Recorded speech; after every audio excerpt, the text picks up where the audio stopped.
বিস্ফোরক অভিযোগ এই নির্যাতিতার। আমার বাচ্চা রাস্তায় খেলা করছিল, আমি বাড়িতে কাজ করছিলাম, আনতে গিয়ে ওখানে আমি ওনাদের মানে বসবস্তি শিকার হই। ওনারা আমার হাত ধরে টানাটানি করে এবং উত্তম সর্দার আমাকে হাত ধরে টানাটানি করে এবং আমি ওখান থেকে পালিয়ে আসার চেষ্টা করলে নিচে পড়ে যাই। ওখান থেকে তুলে আমাকে মারধর করে, গাল টালগুলো ফাটিয়ে দেয় এবং আমাকে মেরে ফেলে দেওয়ারও চেষ্টা করে, মার্ডারও করারও চেষ্টা করে। ওখানে ওরা ছুটে পালিয়ে যায় ওখান থেকে। তারপরে আমরা গিয়ে 8 তারিখে গিয়ে একটা কমপ্লেন দিই। কমপ্লেনটা থানায় আমাদের মানে নেয় না, জমা নেয় না।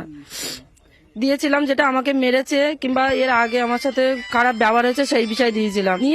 নিয়ে সেটাকে আমাকে রিসিভ কপি দেয়নি। ওরা কথা দিয়েছিল যে আপনার রিসিভ কপি দেওয়া হবে, কেস ফাইল করে রিসিভ কপি আমাকে দিয়ে দেয়। শুধু আমিই গেছি বলে না, আমার সাথে অনেক মা বোনেরাই গেছিল যাদের সাথে এরকম ঘটনা ঘটেছে। পুলিশের উপর আমাদের ভরসা নেই। পুলিশ করছে ঠিকই, কিন্তু পুলিশ ওদের হয়ে কাজ করছে, আমাদের হয়ে করছে না।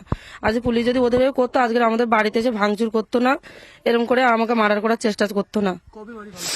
কালকে রাতেই ঘটনা ঘটেছে, 10:30 11টা নাগাদ হয়েছে। এটা আমি বাড়িতে থাকলে আমার জীবন সংশয় হতো, কিন্তু আমি মনে করি আমরা যে মা বোনেরা আন্দোলনে লেগেছি প্রত্যেকের অভিযোগে ওনারা গ্রেপ্তার হয়েছে। আরো আমরা বেশি আতঙ্কে আছি, কারণ মেন যে কালপেট তাকে এখন অ্যারেস্ট করা হয়নি। ওর গ্রেপ্তার করা হোক, যাবজ্জীবন শাস্তি হোক, আমরা এটাই চাই। সন্দেশখালীর এই নির্যাতিতার প্রাণের সংশয় রয়েছে তেমন আশঙ্কা তিনি করেছিলেন নিউজ 18 বাংলার ক্যামেরার সামনে। আর তারপরেই যে ছবি দেখতে পাচ্ছেন, নির্যাতিতার বাড়ির বাইরে মোতায়েন করা হলো পুলিশ। 3 জন কনস্টেবল, একজন সাব ইন্সপেক্টর পদমর্যাদার পুলিশকে মোতায়েন করা হয়েছে। আমাদের প্রতিনিধি অমিত রয়েছেন আমাদের সঙ্গে। অমিত, আগের দিন তুমি যখন ওনার সঙ্গে কথা বলছিলে, ওনার বক্তব্যে একেবারে স্পষ্ট উনি যথেষ্ট ভীত সন্ত্রস্ত রয়েছেন। পুলিশ মোতায়েন করার পরে কিছুটা হলেও কি স্বস্তি ফিরবে?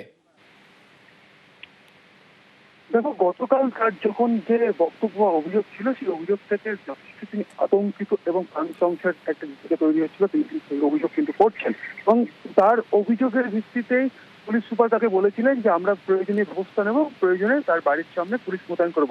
এবং কালকে সন্ধ্যের পর থেকেই 4 জন পুলিশ কর্মী সেখানে কিন্তু মোতায়েন করা হয়েছে। পুলিশ মোতায়েন হলেও পুরোপুরি তিনি কিন্তু সুনিশ্চিত ভাবে কিন্তু স্বস্তিতে নেই, কারণ তিনি আজকেও তিনি যেটা দাবি করছেন বা তিনি যেটা জানাচ্ছেন, পুলিশ মোতায়েন করা হয়েছে। তার অভিযোগকে পুলিশের তরফে পুলিশ সুপার তার বাড়ির সামনে পুলিশ মোতায়েন করেছে, পুলিশ টহল দিচ্ছে, কিন্তু কোথাও গিয়ে তার একটা আশঙ্কা থাকছে, তার মধ্যে একটা আতঙ্ক কাজ করছে। কারণ তিনি যেটা বলছেন যে শিবু হাজরা বা উত্তম সর্দার গ্রেপ্তার হলো, এখনো তাদের মাথায় যিনি রয়েছেন অর্থাৎ শাহজাহান শেখের কথা তিনি বলছেন। শাহজাহান শেখ কিন্তু এখনো গ্রেপ্তার হয়নি, তিনি কিন্তু এখনো কিন্তু বাইরেই রয়েছেন।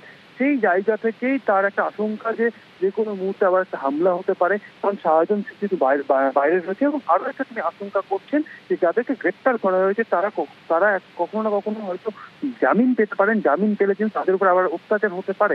এই একটা আশঙ্কার জায়গা, এই একটা আশঙ্কা বা আতঙ্ক তার মধ্যে কাজ করছে। এবং পুলিশ মোতায়েন হলেও পুরোপুরি যে স্বস্তি এমনটা কিন্তু তিনি নন, এমনটাই কিন্তু আমাদের ক্যামেরার সামনে তিনি আজও আবার দাবি করেছেন। পুলিশ প্রশাসন তরফে পদক্ষেপ নেওয়া হলো এবং পুলিশ মোতায়েন হওয়ার পরে সেই নির্যাতিতা মহিলা তার কি বক্তব্য শোনাবো। নিরাপত্তা দিয়েছে, পুলিশ প্রশাসন দিয়েছে এবং বড় দ্বারকা যিনি আমাদের থানার, উনিও আছেন আমাদের এখানেই আছেন, আমাদের বাড়ির আশেপাশেই আছেন। উনি আমাদের ভালো রকম পরিষেবা দিয়েছে। সুনিশ্চিত তো পুরোভাবে হতে পারছি না, কারণ এখনো মাথা আমাদের ধরা পড়েনি। ঠিক আছে, চুনো পুটি ওদের তো ধরে কোনো লাভ নেই, তবু ওরা আমাদের ওপরে ওদের সেই মাথার হয়ে ওরা কাজ করেছে, ওদের নামে আমরা এফআইআর জমা দিয়েছি। তার জন্য প্রত্যেকটা মা বোন এফআইআর জমা দিয়েছে, তার জন্য ধরেছে। এবার ওনারা পুলিশ হেফাজতে আছে, এবার মেন মাথাটা ধরুক, তবেই না আমরা আশ্বস্ত পাবো। এবং শুধু ধরলে হবে না, ওদেরকে সারা জীবনের জন্য যাবজ্জীবন কারাদণ্ড দিতে হবে। কাল সন্ধ্যের থেকেই পুলিশ এখানে পুলিশ পোস্ট বসানো হয়েছে, আমরা তাতে একটু আশ্বস্ত হলেও পুরোটা হয়নি।